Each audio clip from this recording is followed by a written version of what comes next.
Yeah, that's the management that booked us. We had an agreement. We got top billing. It was this trauma school. Yeah, when you got two kick-ass bands on one record label, they tend to stay together. I was on Cacophone Records. I was on Paint Chip Records. I was on Delta 9. I was on Amp Records. I was on a bunch of other ones that never did anything. Yeah, when you went when you went to QE2 on a Friday or Saturday night, you would that or not? No, wait a minute. No, QE2 is turning into a hardcore club. But if you went on Saturday nights or Thursday nights were huge nights, you'd see us. That's called residency. That's you work out a deal with other bands and you split it up. On their flyer, they'll put special guest us. On our flyer, we'll put special guest them. That's how it works. There is no, you know, we worked it out with them. It was something to, and the Trauma School used to be in my band. Dwayne used to be in my band. That he was the bass player for a couple of years, and that's how it worked out. And then he wasn't in it anymore, so that's how that works. You want to go and you want to pack the house and keep everybody there. That's how it goes. Our set was quicker, and since we were the new guys, we let them go on the latest. It doesn't matter. It only matters if you open up. So that's what would happen. National acts would come through like it said. You'd have fire eaters, go-go dancers, um, carnival freaks, the Jim Rose Circus, people balancing chainsaws on their faces, Toro chainsaws, people putting spikes through their dick. The 90s were crazy. It was a big deal back then. All that freak show shit. And so that's who used to open up for us. Those are national acts. Like. And then the end of the night, it would be the Trauma School probably playing.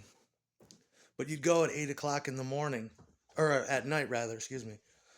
You go at 8 o'clock at night, and the way this woman named Charlene Shortsleeve used to do the booking, and she was a fucking genius. And she was hot as hell. And she really knew how to book shit.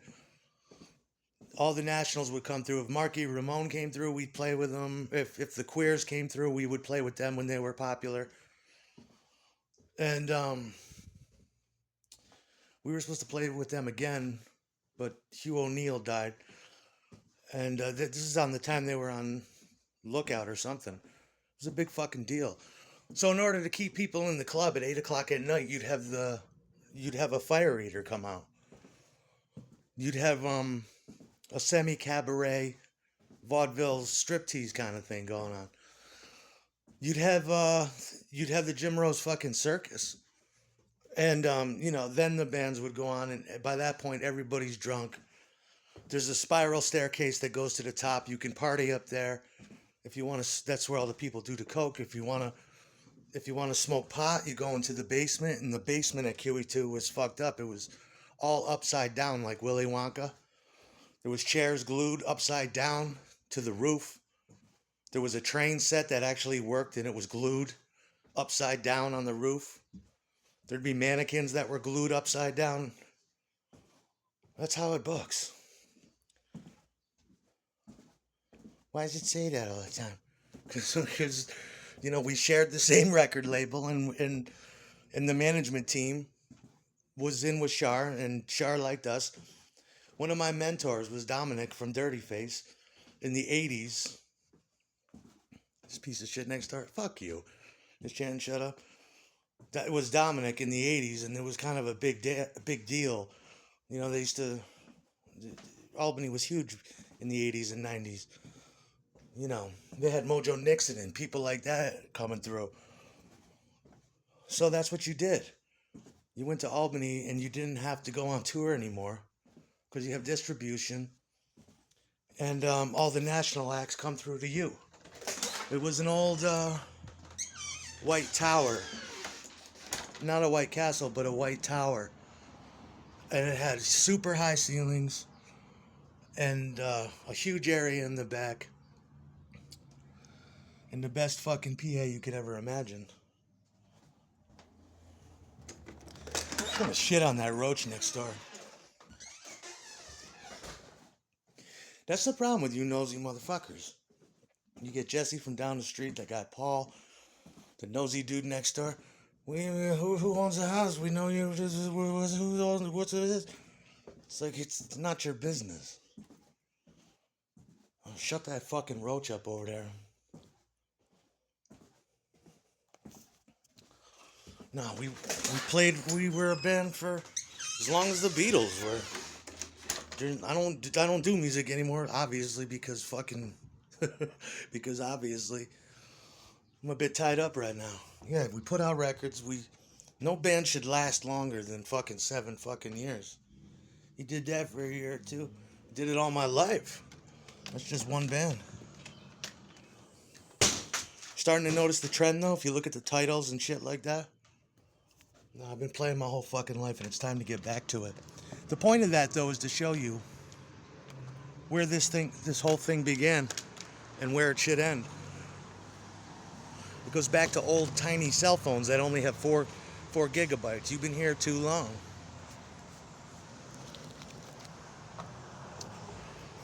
And ask anybody, we were the best. We'd blow away the Nationals, we'd blow away everyone. Because we were the fucking best, and I'm still the fucking best. Shut up! There. Piece of shit. And I remain to be the best as long as I'm alive. That's what I do. Tell that 76 piece of shit to shut the fuck up.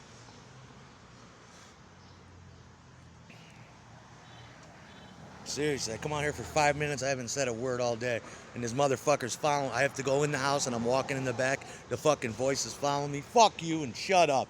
Blow your fucking landlord. You fucking piece of shit. I'm not gonna keep telling you. See what I'm saying? That's why I don't fuck with YouTube. It's not worth it. I got 10 things going on at once. It's time to fuck little JoJo and spat her faces. I gotta get paid. I gotta move the fuck on. Daddy spatter all over the greedy little girl face. Oh my god. Greedy little girl. Sucking it in, spitting it out, swallowing it. Big proud smile. Oh, I fucking love you. You saved my soul. Little girl. Yeah, don't worry about he's always talking about Dwayne and Trump for the past 6 months. What about it? You missed it the first time. Dwayne's got about fucking 20 fucking records out from different bands. He put them all together, he's probably got 30. Go buy some of those. They're good records, all of them. Go get Plaid, go get the Trauma School Dropouts, get Blase Debris. And what else was he in? He was in a bunch of bands. He was on a bunch of our recordings too. He played bass on the Erotics. Don't worry about what Dwayne does. We got around. Dwayne is about, what is he? Let me think. He's probably about 7 or 8 years older than me, and he's still going. He's playing with the Miserables right now. Well, he's playing with the drummer, and it probably sounds good because I think that my drummer's drumming might aid what he's doing in Blase. He's trying to get me to talk shit about Dwayne for the past month. You sound like Dwayne. What about Dwayne? And there's only one Dwayne Beer. He was around before. If you want to know about Dwayne, buy his records. There's a lot of them are still available, and if they're not, you can get them on eBay. Yeah, I grew up at the Trauma School. I grew up with Henry. Henry was in the Trauma School. Henry was in China White when I first started in the 90s. I grew up with China White. I grew up with Jamie was in the Trauma School, Milabot's father. Rob Marcello was in the Trauma School. Steve O'Brien, who was in the Curvettes, was in the Trauma School. We all fuck each other. You know, and then me and Dwayne were in the Erotics. Danny was in the Erotics, who was also in the Curvettes.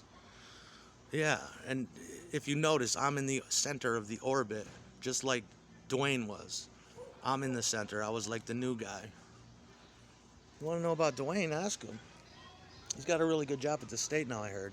I heard he's got a real killer job. Because he's a clever motherfucker. He's living his life. That's what I should be doing. Me and him, you know, he used to work at a record store. He would sell us all our records. Me and Albert the first time I heard the Gun Club, Dwayne sold it to me and Albert on Ruby Red Records. Everything we got, we went up to Last Vestige. I mean, Dwayne's Dwayne. I can go on forever about the genesis of it. But I remember Dwayne from Plaid. That was my first memories of him. On Blue Lunch Records, with the little girl sitting on the front with the red plaid dress that you like so much, but she was just a little girl and she's got her lunchbox. That was the style in the 90s. Plaid dresses, lunchboxes. Yeah, I remember that though. I think it was called Blue Lunch Records, Dead to the World, Plaid. That's my first memory of Dwayne. And he was in a bunch of bands. And I'm still here and you're still there.